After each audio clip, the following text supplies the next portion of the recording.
Welcome students. So we are doing worksheet 15 and class 9th. We are doing reported speech. देखिए बच्चों, इस बार ये आपके सिलेबस में भी है. एक्टिव पैसिव तो नहीं आ रहे हैं और अब आपके पास रिपोर्टेड स्पीच है. रिपोर्टेड स्पीच में देखिए डायरेक्ट और इनडायरेक्ट दोनों दे रखे हैं. तो डायरेक्ट स्पीच क्या होती है? जब हम जैसे अब मैं आपको पढ़ा रही हूं, ये है डायरेक्ट. और इनडायरेक्ट क्या होगी? जब आप घर जाकर, घर पर तो खैर आप हैं ही, जब आप अपनी फ्रेंड को या अपने पेरेंट्स को बताओगे कि रश्मि मैडम ने आज हमें ये चैप्टर पढ़ाया, तो ये आपकी इनडायरेक्ट स्पीच हो जाएगी. जब आप पूरी, इस पर मैं आपकी अलग से भी वीडियो बनाऊंगी ताकि आपको रूल्स वगैरह अच्छे से समझ में आ जाए. और अभी हम जो है ये आपकी असाइनमेंट कर रहे हैं, वर्कशीट कर रहे हैं, और आप इसको सब्सक्राइब और लाइक जरूर करें ताकि आपको सभी वीडियोस अपडेटेड मिल सके. तो आइए अब हम आते हैं डायरेक्ट क्वेश्चन. स्टार्ट कर रहे हैं पढ़ाना आपको. He said, where is she going? वह कहां जा रही है? तो जैसे ही पूछ रहा है, तो जब पूछते हैं तो हम क्या करते हैं? आस्क लगा देंगे. He asked where she was going. अब आप देखिए, आप कहोगे कि मैडम इस क्यों नहीं आया? जब हम इनडायरेक्ट बनाते हैं तो वेयर के एकदम बाद से फिर हम हेल्पिंग वर्ब नहीं लगाते, हम जो है सब्जेक्ट लगाते हैं और क्वेश्चन मार्क की जगह हम फुल स्टॉप लगाते हैं. उस सेंटेंस को हम सिंपल बना देते हैं. देखिए रूल्स भी लिखे हुए हैं. आप पर आइए. Tenses, pronoun, possessive adjective and adverb of time, place change as in the statement. Tense बदल जाएंगे जब हम इनडायरेक्ट बनाएंगे, प्रोनाउन बदल जाएंगे, पोजेसिव एडजेक्टिव बदल जाते हैं. Second, B, the interrogative form of the verb changes to the affirmative form. एक सिंपल सेंटेंस में बदल जाती है. इंटेरोगेटिव नहीं रहता, प्रश्नवाचक नहीं रहता, सिंपल स्टेटमेंट बन जाता है. C, the question mark is omitted in indirect question. यही मैं आपको बता रही थी, क्वेश्चन मार्क नहीं रहता, उसकी जगह फुल स्टॉप आ जाता है. यदि आप क्वेश्चन मार्क लगा देते हैं तो आपका आधा नंबर कट जाएगा. बी पर आ जाइए. If the introductory verb is say, it must be change to the verb of inquiry.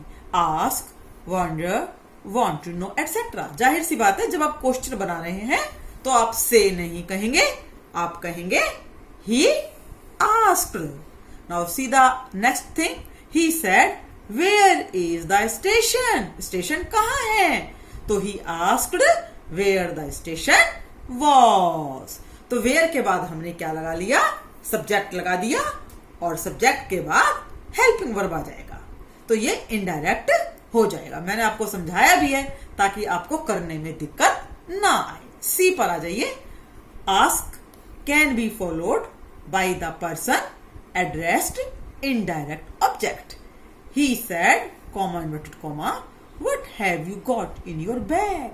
तो ही आस्क्ड मी. आप आस्क्ड मी लगा भी सकते हो या मी की जगह आप हिम भी कर सकते हो, कुछ भी आप कर सकते हो, क्योंकि इसने यहां दिया नहीं है. ही आस्क्ड के बाद उसने दिया नहीं है कि मुझसे पूछा या उससे पूछा या राम से पूछा, तो आप अपने आप भी लगा सकते हो या छोड़ भी सकते हो, आपके ऊपर डिपेंड करता है. तो he asked me what I had got in my bag और फुल स्टॉप लगा दिया, क्वेश्चन मार्क हटा दिया.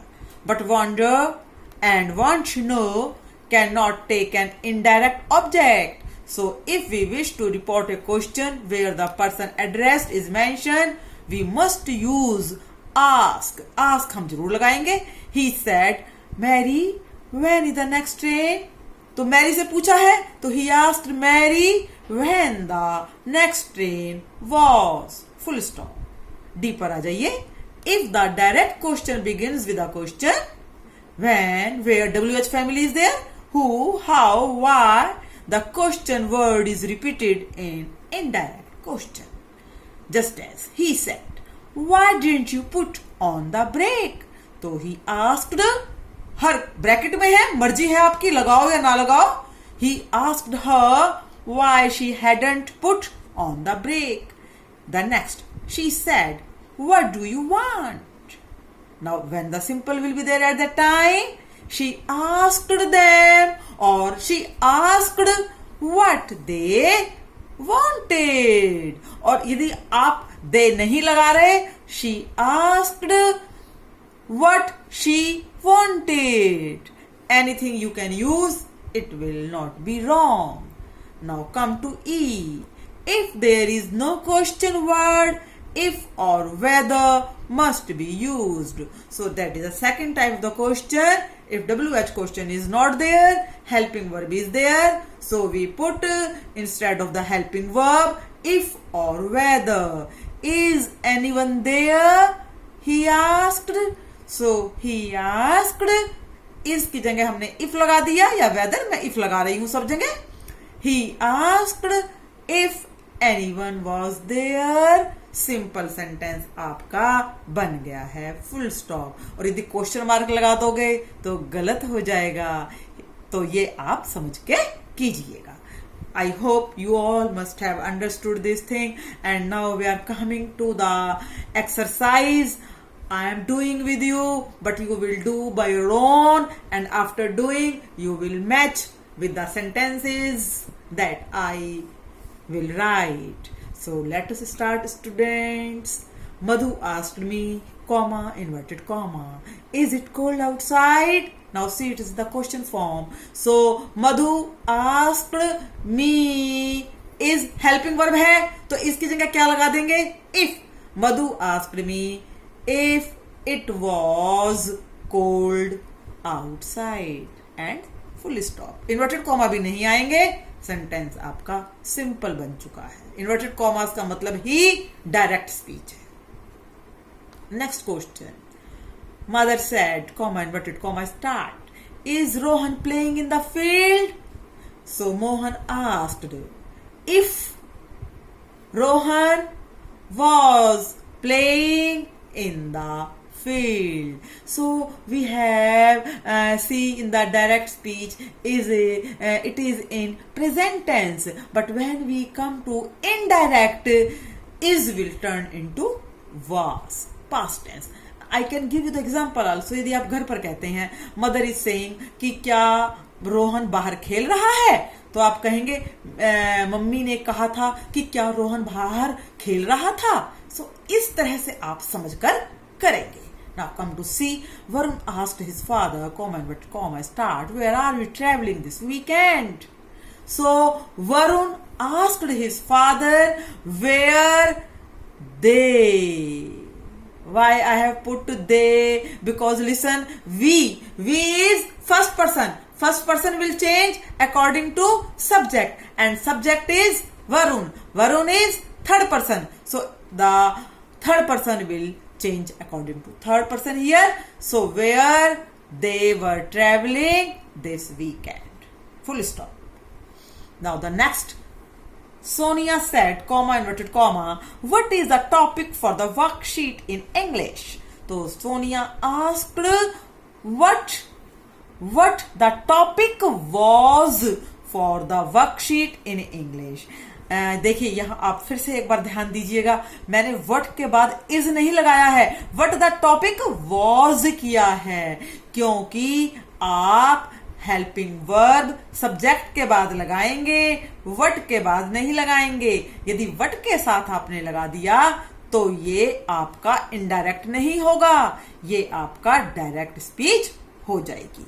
Now the next. Rashmi asked, comma inverted comma, how old is your grandmother? तो Rashmi asked how old my grandmother was. और यदि यहां पर ये हो आपको लगाना है she या her में, तो आप ऐसे भी कर सकते हो. Rashmi asked how old her grandmother. कुछ भी आप लगा सकते हैं क्योंकि इन्होंने दिया नहीं है. यदि ये कहते रश्मि asked to me, Rashmi asked to her, तो वहां हमें देखना पड़ता कि हम ऑब्जेक्ट में क्या लगा रहे हैं. Now come to the next. F. The policeman said to the boy, comma inverted comma, where do you live in Delhi? So the policeman asked the boy. अब देखिए यहाँ बॉय दे रखा है तो हम बॉय के अकॉर्डिंगली ही लगाएंगे थर्ड पर्सन में।